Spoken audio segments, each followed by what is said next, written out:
Hi everyone, welcome to my channel. I'm Apero. Today I'm just going to put together a quick little video to show you how to read a Gwent card, how to get all the information you need, and what some of the different numbers mean, etc. I hope you find it useful if you are a newbie to Gwent, and if you do, please hit the subscribe button. Thanks so much.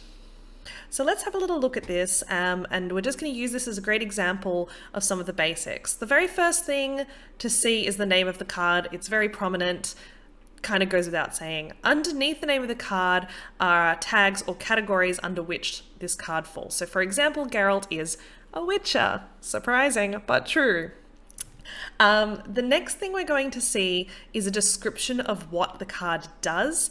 Here we've got a deploy ability, and if we see deploy, we then see the keyword description further over to the right, and it says trigger this ability when played. So you put it on the board and this is what happens. In this case, it destroys an enemy unit with 9 or more power. Underneath it, we've got kind of a color quote. Normally it gives you a feel either for the lore, if it exists, or for where the card fits within the Witcher universe. They're usually quite fun to read, or they're a bit sarcastic in this case, but they're really just there for a little bit of flavor, a little bit of fun.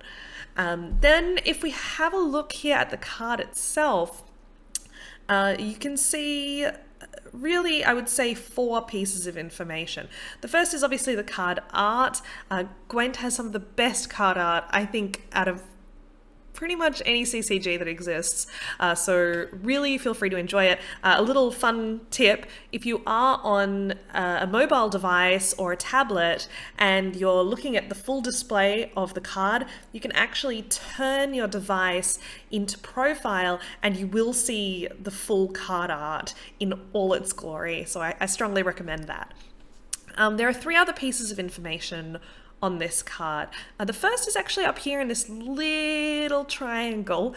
You can see here it's orange, so that actually tells us the card Rarity, and we'll talk a little bit about that in a second. Then we've got 2 of the most important pieces of information.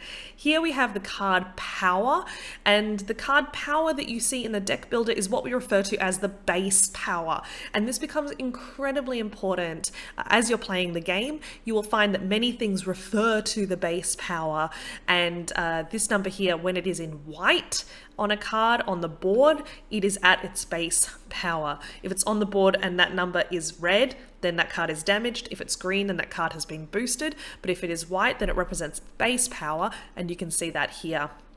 And the other piece of information is down here, and it's the provision cost. So as you probably know, when you're building a deck, you are limited in provision costs depending on which leader ability you choose, and that provision cost therefore determines, I guess, how valuable that card is to you, and you kind of have to determine based on the deck you're playing whether it's worth the provision cost to include it in your deck or not. The other thing, I kind of got that wrong. There are actually 5 things, and the other thing is the color of the card. You can see here that this one has a golden edge, so we refer to these as gold cards, surprisingly. And the other cards we see have a brown edge, and those are called bronze cards. So we can see one here, for example. Here's a ghoul, and it has a bronze edge, and you can see the rarity here is a blue. It's a different color. This one has 1 power, so when you play it on the board, it'll be worth 1 immediately, and it has 6 provision cost. In this example, we can also see that it has a description of what row the ghoul needs to be played on, and that's the melee row. And when it's played on the melee row, it can then consume a bronze unit in your graveyard. So as you may or may not know yet, Gwent does operate on 2 rows. The one that is I guess topmost for you on your side is the melee row, and the one that is bottommost for you is the ranged row.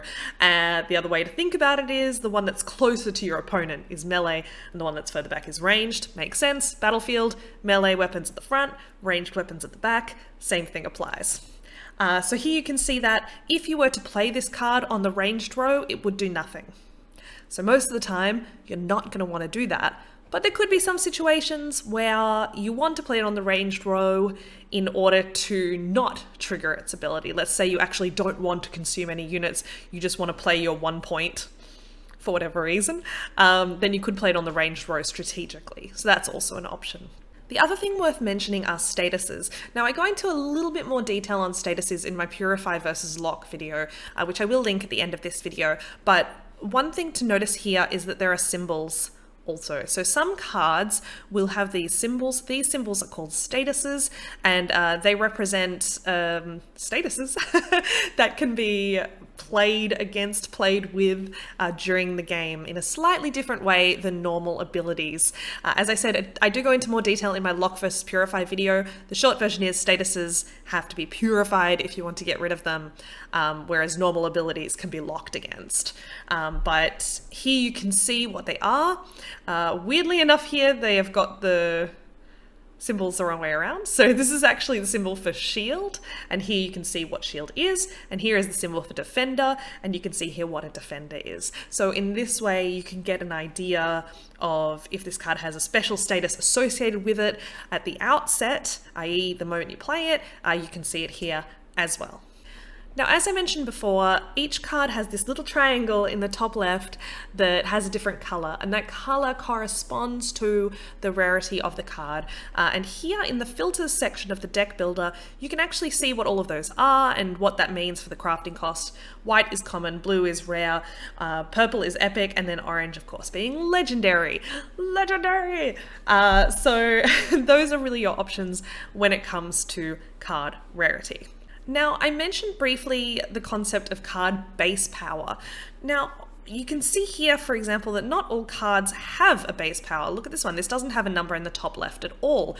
Why is that? Well, that's because it's not what we call a unit. So a unit is any card that has a base power. So all of these cards that have numbers in the top left, they are units. Any card that does not is a different type of card, and here again in the filters section you can see what they are. So anything with a number is a unit, so here we can filter and see only units.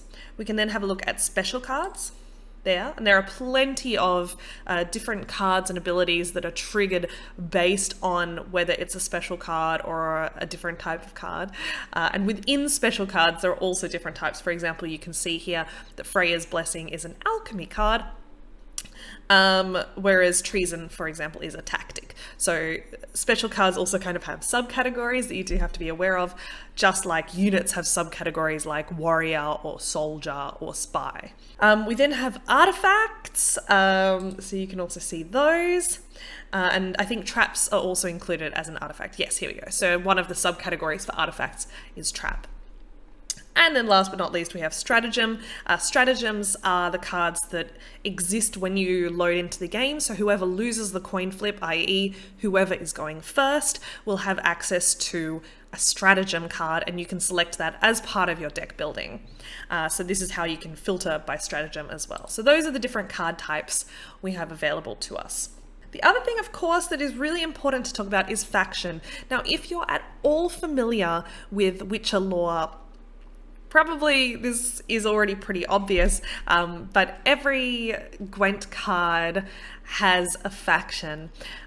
We have Syndicate, Skellige, Scoia'tael, Northern Realms, Nilfgaard, and Monsters. And of course, we have neutral cards. Neutral cards are just represented by brown. So you'll see here, it's brown. And all of the others are represented by different colors. So if we go for Monsters, you'll see they're red. See this red, there's a red background here, red there, so that's their kind of key color. Nilfgaard is black, Northern Realms blue, Scoia'tael green, not surprisingly, Skellige purple, best color, and a Syndicate, well, there are no Syndicate cards here, so I guess I need to change that. Here we go, it is kind of like this reddy brown, I suppose you'd call it. Maroon? Let's call it maroon. Let's go with that. Now, there are some cards that actually cross factions. For example, Gord here, you can see has two colors. One is the Syndicate maroon, and the other is the Scoia'tael green. And so this can actually be played either in a Syndicate deck or in a Scoia'tael deck. Now, the other thing that we need to talk about are card sets. Here in the card description, you'll see that they have different symbols in the top right, and these symbols represent the different card set in which that card was released. So as CDPR continue to release cards, they're released under certain packs or packages, and those card sets all have their own special symbol associated with them. So you can see here Radia, and she is part of the Merchants of Ofir card set. So if you want to know which symbol is associated with which card set, it's really very simple because you can see it here. The base set and starter set are there. Then we have Thronebreaker sets, so cards that, well, here it describes it, cards that can be unlocked in Thronebreaker or crafted in the deck builder. We have Merchants of Ofir, Iron Judgement, Novigrad, and the Crimson Curse. So really, if you want to know which pack it was released under, that's how you find out. This can be really useful for things like buying special kegs, because sometimes you can buy not only faction kegs, but certain card set kegs. So if you know that a lot of the cards you want are in one particular card set, then you can kind of strategically buy kegs that way. Alright guys, that was it. I hope you liked this video. If you did find it useful, please do hit subscribe. If you didn't find it useful, screw you. I don't know. If you didn't find it useful, leave a comment below and tell me why, and then maybe I can make a video that is more useful for you in the future. That being said, I hope you did find it useful, and I hope to see you next time. Bye.